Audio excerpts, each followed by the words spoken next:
आज 77वां यौम आज़ादी है। आप सबको यौम आज़ादी मुबारक हो। पूरे मुल्क में तकरीबात हो रही हैं। हर साल की तरह बानी पाकिस्तान कायद आज़म मोहम्मद अली जिन्ना के पैगाम पर अमल करने का अज़म दोहराया जा रहा है। मगर क्या इन 76 सालों में कायद आज़म के पैगामात और उनकी हिदायत पर अमल हुआ? क्या पाकिस्तान जिस मकसद और नारे के साथ बनाया गया वो हासिल हुआ, या फिर कायद आज़म का ख्वाब अभी तक अधूरा है और अल्लाह ना करे कि अधूरा ही रह जाए। कायद आज़म ने सिर्फ पाकिस्तान की आज़ादी की जंग नहीं लड़ी, बल्कि उन्होंने पाकिस्तान बनने से पहले और पाकिस्तान बनने के बाद वाज़े अल्फाज में बताया कि पाकिस्तान कैसे चलेगा या कौन सा निज़ाम चलेगा, पड़ोसी ममालिक से ताल्लुकात किस तरह के होंगे, हुकूमती निज़ाम क्या होगा, ब्यूरोक्रेसी का क्या किरदार होगा, अक़लियतों को क्या हुकूक हासिल होंगे।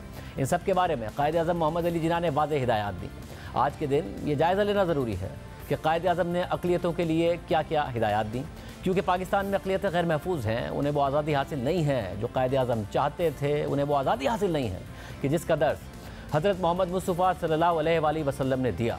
11 अगस्त 1947 को दस्तूर साज असेंबली से खिताब करते हुए कायद आज़म ने बता दिया कि पाकिस्तान में अक़लियतों को क्या हुकूक हासिल होंगे। कायद आज़म ने कहा कि पाकिस्तान में आप आज़ाद हैं, आप मुकम्मल आज़ाद हैं कि आप मंदिरों में जाएं, आपको पूरी आज़ादी है कि अपनी मस्जिदों का रुख करें, या पाकिस्तान की रियासत में जो भी आपकी इबादत गाहें हैं उनमें आज़ादी से जाएं।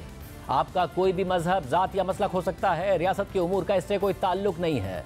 इसके बाद आप देखेंगे कि कुछ अरसा गुजरने के बाद हिंदू हिंदू नहीं रहेंगे और मुसलमान मुसलमान नहीं रहेंगे।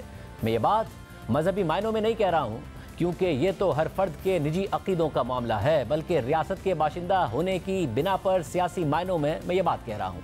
कायद आज़म मोहम्मद अली जिन्ना ने सिर्फ ये हिदायत ही नहीं दी, बल्कि अमलन करके भी दिखाया। पाकिस्तान बनने के बाद जो पहली काबीना मोहम्मद अली जिन्ना ने खुद बनाई, उसमें भी अक़लियतों की नुमाइंदगी दी गई। पाकिस्तान की पहली काबीना के कांधों पर बड़ी जिम्मेदारी आई। मुल्क कैसे चलेगा, उनके ज़िम्मे मुल्क के आइंदा के लाए अमल की तैयारी का काम भी आया। आइन साजी के लिए वज़ीर क़ानून की तकर्री की गई, उनका ताल्लुक भी अक़लियत से था। पाकिस्तान के पहले वज़ीर क़ानून जोगिंदर नाथ मंडल थे, जिनका ताल्लुक हिंदू बिरादरी से था। इसी तरह मुल्क की खारजा पॉलिसी क्या होगी, इस हवाले से वज़ीर ख़ारजा की तकर्री की गई। इसके लिए भी इंतखाब अक़लियत से किया गया।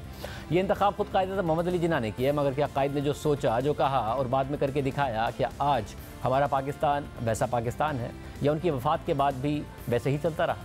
कायद आज़म ने अक़लियतों के हवाले से बहुत वाज़ेह अंदाज में हिदायत जारी की, मगर कायद के पाकिस्तान में अक़लियतों का हाल किसी से ढका छुपा नहीं है। ऐसी सैकड़ों रिपोर्ट्स हैं और वाक़यात हैं जो ये बताते हैं कि पाकिस्तान में अक़लियतों के साथ सलूक मुनासिब नहीं होता, उन्हें आज़ादी नहीं है, वो खौफ में ज़िंदगी गुजारते हैं, उनकी इबादत गाहों को निशाना बनाया जाता है। इस हवाले से कायद आज़म की हिदायत तो हमने आपके सामने रखी, मगर हमारे प्यारे नबी हज़रत मोहम्मद मुस्तफ़ा सल्लल्लाहु अलैहि वसल्लम ने भी इस हवाले से वाज़ेह हिदायत दी। 628 ईस्वी को ईसाइयों का एक वफ़द मोहम्मद मुस्तफ़ा सल्लल्लाहु अलैहि वसल्लम से मिलने आया और पनाह देने की दरख्वास्त की। उनकी दरख्वास्त पर रहमतुल्लिल आलमीन सल्लल्लाहु अलैहि वसल्लम ने अक़लियतों के हुकूक के हवाले से एक ज़ाब्ते का ऐलान किया। ये ज़ाब्ते आज भी हमारे लिए मशअल राह हैं। वो सुनहरी अल्फाज जो हमारे नबी सल्लल्लाहु अलैहि वसल्लम ने कहे और हमें पाबंद किया कि हम इस ज़ाब्ते की पाबंदी करें, मगर क्या हम इस पर अमल कर रहे हैं? क्या मुस्लिम अक्सरियती मुल्क में अक़लियत और उनकी इबादत गाहें महफूज हैं? हमें अगर नबी मेहरबान सल्लल्लाहु अलैहि वसल्लम की हिदायत और कायद आज़म के पैगाम पर अमल करना है, तो फिर अक़लियतों को उनके जायज़ हुकूक देना होंगे, मिसाल कायम करनी होगी। ये तो रियासत पाकिस्तान का नज़रिया है, जिसे कायद आज़म ने वाज़ेह कर दिया था कि सबको आज़ादी होगी, ये रियासत की सोच होगी। मगर साथ ही कायद आज़म मोहम्मद अली जिन्ना ने यह भी बता दिया कि रियासत कैसे चलेगी। कायद आज़म मोहम्मद अली जिन्ना ने 21 मार्च 1948 को खिताब करते हुए कहा कि हुकूमत का काम अवाम की फलाह व बहबूद के लिए काम करना है। मगर साथ ही कायद आज़म ने एक पैगाम इस्टेब्लिशमेंट के हवाले से भी दिया। 14 जून 1948 में कोयटा कमांड कॉलेज की तकरीब हल्फ बरदारी से खिताब करते हुए कायद आज़म ने कहा कि मैं आपको याद दिलाना चाहता हूँ कि अगर आपके पास वक्त हो तो आइन का मुतालिया करें, जिसमें लिखा है कि एग्जीक्यूटिव अथॉरिटी पाकिस्तानी हुकूमत के सरबराह से शुरू होती है, जो इस वक्त गवर्नर जनरल है। इसलिए आपके पास जो भी अहकामात आते हैं वो बिना एग्जीक्यूटिव अथॉरिटी के मंजूरी से नहीं आ सकते हैं, और यही कानूनी तरीक़ाकार है। इससे पहले अगस्त 1947 में कायद आज़म मोहम्मद अली जिन्ना से जब फ़ौज के एक जूनियर अफसर ने अपने तहफ़्फ़ुज़ात का इजहार किया कि फ़ौज के आला ओहदों पर गैर मुल्की तैनात हैं, इन गैर मुल्की अफसरान के बजाय हमें मौका दिया जाए और मकामी अफसरान को आला ओहदों पर फाइज किया जाए, तो इस पर कायद आज़म ने गुस्से में जवाब दिया कि मत भूलें, फ़ौज अवाम की मुलाजिम है, मुल्क की पॉलिसी आप नहीं हम सिविलियंस बनाते हैं, हम चीज़ें तय करते हैं और आपका काम उन पर अमल दरामद करना है। पाकिस्तानी फ़ौज अवाम की फ़ौज है, फ़ौज उतना एग्जीक्यूटिव का हिस्सा नहीं जितना अवाम का हिस्सा है। पाकिस्तानी फ़ौज बैरूनी ख़तरों का वाहिद दिफा है, इसे सियासी क्यों बनाएं, पॉलिसी सिविलियंस बनाएंगे, फ़ौज अमल करेगी।